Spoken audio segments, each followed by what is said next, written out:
Yeah, so bear with us. Thank you for staying with us the whole day. We're going to go till 3 o'clock. It's going to be me and Sarah. We've had one of our moderators can't make it. Perry Lowe, unfortunately, had a little accident. He's okay. Just said something about a CAT scan, so nothing to worry about with Perry. It's just going to be me and Sarah. So I started. I'm going to finish. We had another presenter that actually got a transportation difficulty and couldn't make it. But probably Sarah is one of our most accomplished speakers here, so this isn't going to be a problem. We're going to keep it short. We're finishing at 3 o'clock, and we'd like you it was mentioned that there may be additional questions. You might want to talk to all the panelists. All the panelists that have been able to stay we're going to be upstairs in the Dandies reading room. There's going to be some refreshments served. Please join us. And that's just going to be informal. Talk amongst yourselves. Come and talk to me. Come and talk to Sarah. Anyone that's been part of it. Anyone that currently works in CMT. Anything that occurs to you. You want to give us feedback. Already people have come up to me and said, hey, this, we really like this. Why don't you do something on X? Or why didn't you cover Y? Or I think you should do Z, which is awesome. And we love this. So we're looking forward to feedback about what we should do. The one thing that I have been thinking about this whole day. I'm just going to brag a little. I was in Italy. I was in Milan last week at the Design Week, which was absolutely fabulous, darlings. And I bought this notebook, that it was a paper notebook, but it wasn't made out of paper. It was made out of calcium carbonate. So this was pretty cool in itself. So it's a non-paper paper notebook. And I actually bought it because they had a slogan on the cover, and it said, "Don't let facts get in the way of truth." Which kind of brings us full circle to, truthiness and fake news. So keep that in mind. Don't let facts get in the way of truth. And I was also thinking about what the guys were just saying in market research. For those of you who are students here, for those of you who have not been, well, you all know that I'm Dr. Evil as well as Austin Powers, so, a figure of fun, and you can't completely take me seriously. But I'm being serious about this, and that is, everything you've heard today, it sounds pretty cut and dried. Oh, Pranav gets up there, well, here's my methodology, and we do this, we do that, we do the other. Fiona says something similar. Dennis says, well, we got the perfect Sonos speaker, and here's how it comes out, and when we find a problem, we take it to the top. None of it really works like that. Because there's one thing that gets in the way of everything which you don't experience in classes, and that's called politics. Okay? So bear in mind, it's not just what you know, but it's how you present it. And it's who you are presenting it to, and you knowing what it is they want to hear. Now, you can choose to be completely straightforward, complete straight shooter. I know you don't want to hear this, but I'm going to tell it you anyway. Or you can choose to do it in slightly different ways. So one of the things that we do in the CMT, and the students who worked with me over the past 10 years and who currently work with me today, I don't know if it surprises them or not. Certainly it doesn't know that they're in the world of business. But we have clients, like we've got the United States Postal Service as the client right now. Some of you have been doing experiments with us around eye tracking. And we're having students put on glasses and look at statements in both a paper form and a digital form. And we want to know kind of like which one works better. Now, I've just told you we're doing this for the United States Postal Service. Which one do you think, which part of the experiment do you think they want to come out with the best results? Digital or paper? Paper, right? So what's my job as a researcher?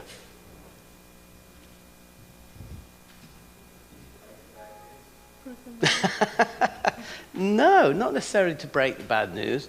The job for me as a researcher is to find out what we can about what is the truth between paper and digital, and then potentially offer the Postal Service, here are recommendations based on our findings about how you embrace what we've learned or how you challenge what we learned.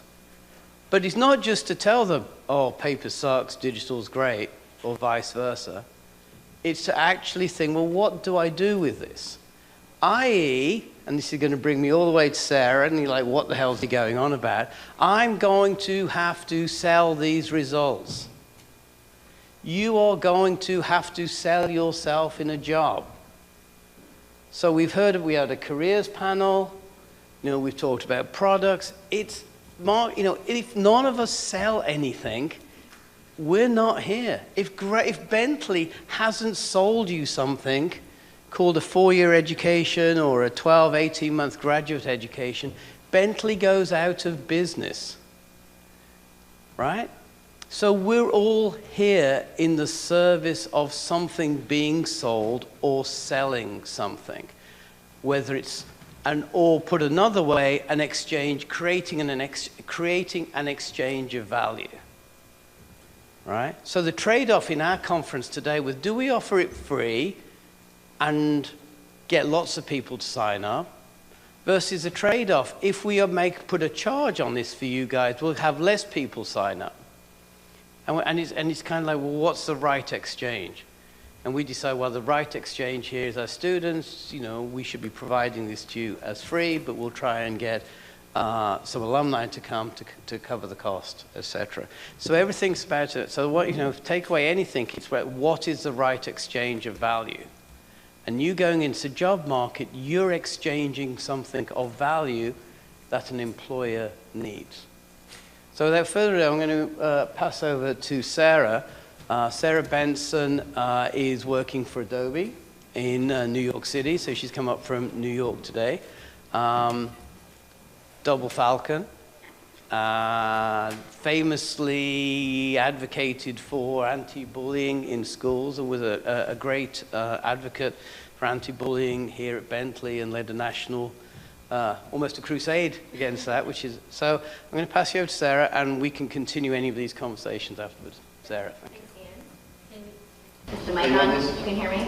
Can you hear? Gotcha. Okay, thank you guys. Thank you, Ian, for having me. It's exciting to come back. So I'm going to set the stage a little bit. We're all here to talk about transformation. So yes, I will get into the customer success component of my presentation today and sales, but just to kind of like set the stage a little bit. Yes, so as we know, we live in a very connected, digital, customer-driven world today.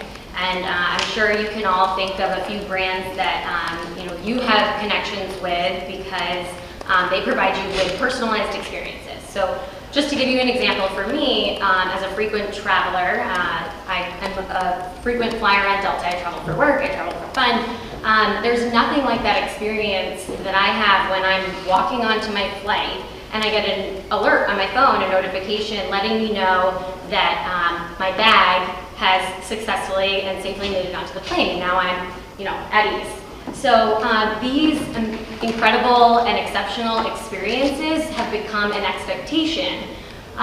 So with that, digital has become easier for consumers, but it's created a lot of challenges and complexities for organizations. The average consumer has over 4 different devices, and they expect to have the same experience across all of those devices. And then now in a digital world, there is this explosion of data. There's so much data about consumers and how they're behaving, their browsing history, their purchase history, their interests, and even how they're interacting with household appliances like their refrigerator. So from this kind of transformation of consumer behavior across different devices and this explosion of data, it's really caused a digital disruption in companies, and they're struggling to essentially keep up and transform their business. So through this digital transformation, essentially market leaders are taking a really good look at the people, processes, and technologies that they need in place to be successful and get to ultimately that brand experience that they're striving for. So with that, there's a huge investment in intelligent data platforms and digital marketing technology that's happening. And one of the biggest challenges for these companies is to know how to best implement and leverage that technology. So just wanted to kind of like set the stage a little bit for how to kind of sell and drive to a successful customer relationship for companies that are really trying to leverage technology. So as Ian mentioned, I am a customer success manager. I actually began my career in sales and now I'm in customer success at Adobe. I support a small set of strategic customers that are leveraging Adobe's Experience Cloud. The Adobe Experience Cloud is a cloud suite of solutions from analytics to marketing automation, content management, and even advertising. So what customer success at Adobe means for us, how we kind of define it, is really accelerating the value that our customers can get from leveraging that technology. So it really begins with establishing a partnership, identifying kind of like what that mutual success criteria looks like, and understanding the business drivers, driving the adoption of the technology, ensuring that it's actually being leveraged effectively, and then realizing the value, kind of going back to what Ian was saying. To his point, understanding that value in what you're selling. So I'd like to kind of walk through the customer success life cycle and what leads to a successful adoption of technology for companies, starting with the vision and what the business objectives are, executing and implementing the technology all the way through to actually realizing that this is the value of the investment that we've made in this technology.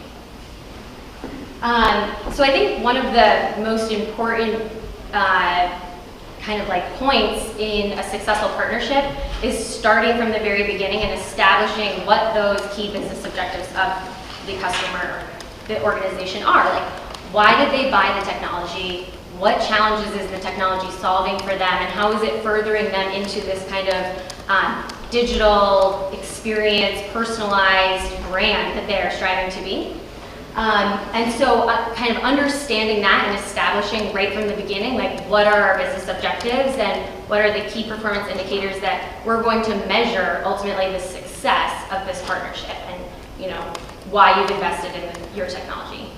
And so, some of this kind of can come over from the sales process, and oftentimes a lot of that information is uncovered throughout. But as a customer success manager, I think it's really important for me on the first kind of interaction with my customers to really sit down and say, this is what I understand your business objectives to be, this is what you're trying to accomplish, please validate that, and then let's, kind of mutually align on what the success of our partnership looks like. From there, kind of when you're ready to implement the technology, moving into the execution phase, whether a company is doing the actual technical implementation of it themselves, they have in-house resources that can do that, or in the enterprise space, it's pretty common for companies to invest in a third party or a partner or an agency to actually do the implementation. I think it's really important at this phase to really map out an engagement model, like setting a regular cadence and then defining the implementation plan with clearly set milestones. Because I think maybe you've heard before, it's pretty common that the first 100 days of a customer's experience are like the most critical. So making sure as the customer success manager, we are actually hitting the milestones and then being proactive about addressing any risks that would prevent from achieving those milestones is really important in that kind of like first 100 days of their experience with the technology. So establishing that plan is really helpful. And then this also creates an opportunity during the implementation to drive some early adoption. So it's really important to really understand how the organization works and how teams are communicating together, who are going to be the users versus who are the decision makers and influencers, who may be receiving reports, like understanding and mapping the organization, how they communicate, maybe even potentially changing processes as they're bringing on a new technology, helps you kind of establish the training and enablement needed to be successful with the technology. So once the technology has been implemented and the teams are trained and enabled to start using it, we move into this value realization phase of this journey. And I think as a customer success manager, you want to know, how are my customers leveraging this technology? How are they using it? Are they using it most effectively? Are there gaps and opportunities? So what we do is we pull a ton of data and information about the features that they're using, the reports they might be running, and really try to increase and drive further adoption of the technology by kind of identifying those gaps. And then finally, I think, again, to your point, Ian, it's all about communicating the value that you are providing. What is it that we're selling? So as a customer success manager, being that voice and communicating the business impact that the technology is having to stakeholders across organizations is critical. Because they might not actually understand the benefits that they're obtaining from the technology. They're not maybe in the technology using it day to day or have that depth of an understanding.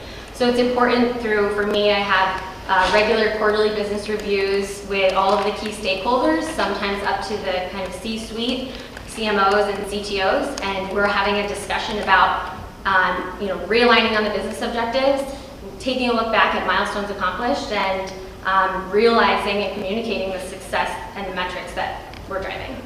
So there's obviously a lot of activities that go on throughout. It's not as simple as like, oh, I'll do these 3 things and I'm success. But I think that at the foundation, if you can really establish like what the drivers are and what you're trying to accomplish for the customer, and you're executing on a plan, and you're communicating that value, that will ultimately lead to a very successful long-term partnership. That's all I have.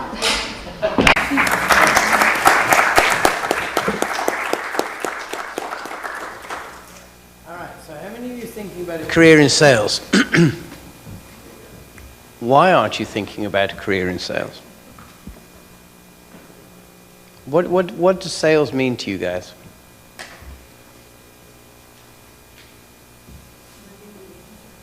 Building relationships. Why isn't that appealing to anyone? Is it too hard? You're only as good as your last number. You're only as good as your last number. How would you respond to that? Say, you're only as good as your last sale.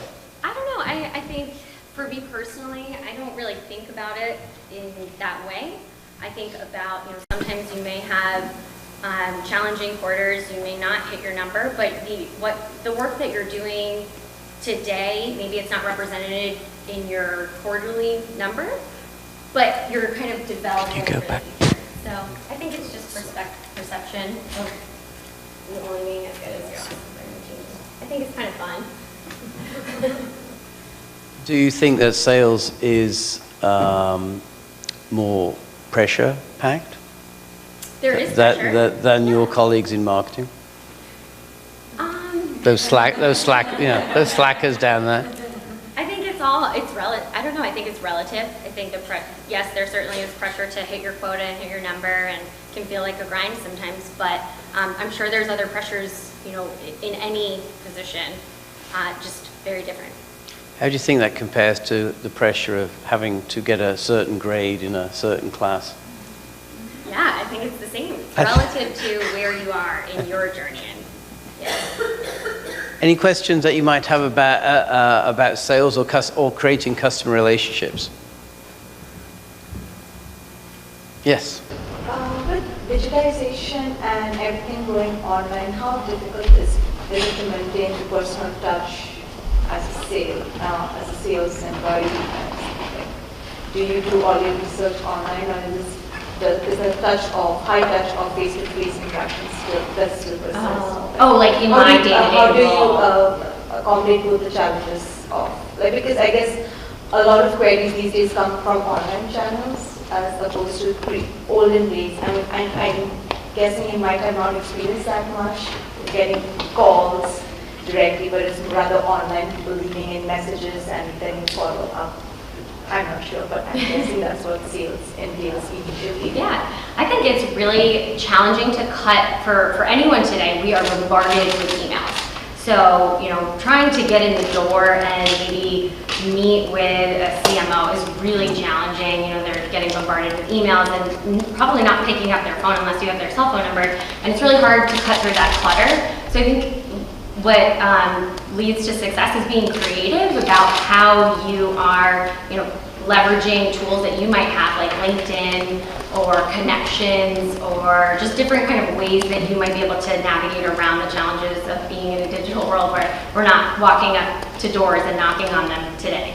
But I think it's important to have a balance as well and kind of understanding what the right meetings or engagements may be to have virtually, like over a phone or through a WebEx type meeting versus in person. And there's certainly I wouldn't have a strategic business review over a WebEx. There's opportunities in being creative about how you create the relationships face-to-face versus online.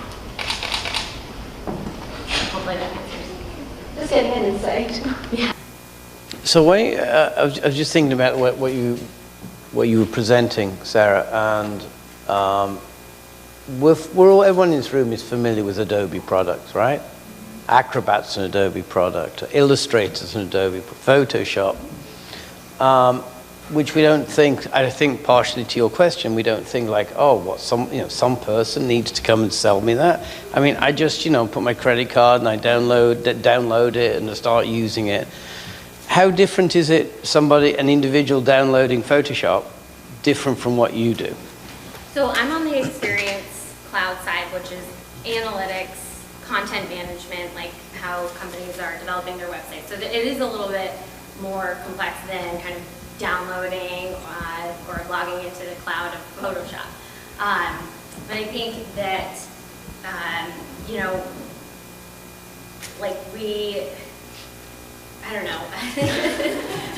Sorry, I lost my train of thought. So the train of thought was you've got all these different point solutions, and even though you're working with the Adobe Experience platform, what is it about a software suite, which is kind of going to this question, if everything is digital, why do we even need people? So in terms of your customer success, what is a value that you provide face-to-face that a CMO or a digital marketing manager sees value in actually having a face-to-face meeting with you, different from, I'll call you if I need you and I'll just send you a text? Yeah, no, I think that, first of all, technology breaks. There's problems all the time. Yes, so it does. Certainly having a relationship to, be able to bridge when there are challenges and problems with the technology is really important. And then secondly, I think that it's such a competitive space. There are huge competitors. I can't really speak necessarily on like the creative cloud side, but specifically for Experience Cloud, like Salesforce, SaaS, we have a ton of different competitors in the space. So establishing that face-to-face relationship and really understanding and being able to position this technology and what you're selling to meet and obtain their goals better than any other solution they may be interested in exploring is why it's important. Okay.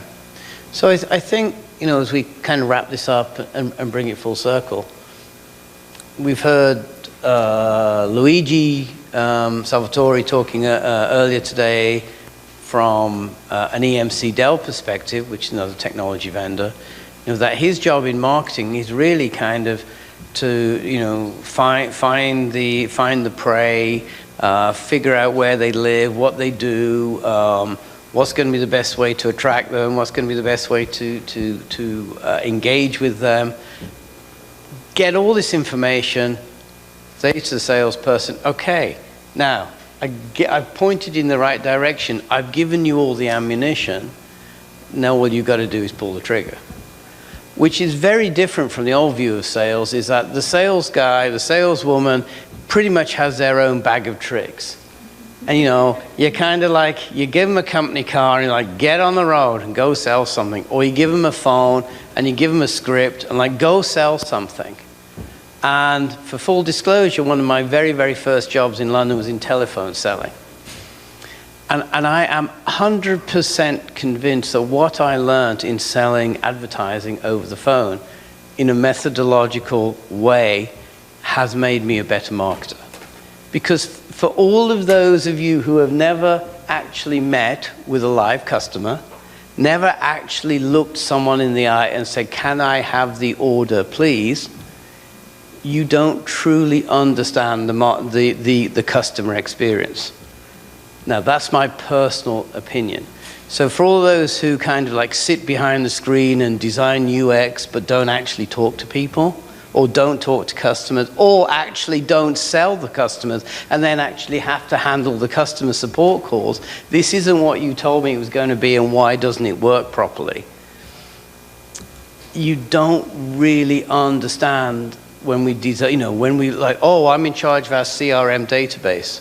No, you're not. You're in charge of data. And the other connecting piece to this whole thing, I can't remember who said it.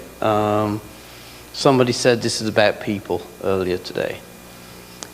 Oh, I think it was Mike, right at the beginning, talking about digital advertising. It's going to be people-based. It's always been people-based. Facebook is about people-based. It's people talking to people. It's just on a platform. So as much as we live in a digital space, and we keep talking about marketing transformation, and we've got fantastic slides like this, and you go, holy shit, what is all this, What is going on here? KPIs and KBOs and maturity assessments and playbooks and communicating value and business process and all. It really always comes down to relationships. The reason Bentley does so much work with Converse is because we have a great personal relationship with the manager of the design process at Converse. What we do, they could do anywhere. They just like working with us. And we make it super easy. And everyone here, from Dennis and Fiona and Sarah, they've all been through this process of working with Converse because they come back year after year after year. So what Sarah's doing is developing I often say that kind of like, oh yeah, I can put you, people say, oh, you know everyone. Well, I don't know everyone, but I often say oh yeah, I can connect you with my friend at Sperry. Oh yeah, I can connect you with my friend at Epsilon. They're not friends in the sense that they're people I grew up with, I go drinking with every night and all that kind of stuff. But because I've had such a wonderful business relationship or customer relationship, I think of them as friends. So I would encourage you to think about, as you start your careers, that the people you work with, that you are nice to them. You're actually, the golden rule, treat people the way you'd like to be treated. Treat customers the way you'd like to be treated. And despite all this fancy stuff, it really all comes down to personal relationships. Whether or not Dennis from Sonos is really going to get me a free Sonos speaker or not. There's a lot riding on this right now for the CMT. As he knows, every time I see him, Fiona's sitting here like, if you want me to come back, you better be buy me a glass of wine later on tonight. It's all about relationships. So we hope that we've created somewhat of a relationship with you here today. The CMT is open to all of you. We would love to continue this relationship, chatting with you upstairs for 10 minutes or 30 minutes or even an hour, as much as you'd like to spend with us. And if you think we should do things like this again, let us know. So I'd like to thank you for being a great audience, some fantastic questions, and thank you.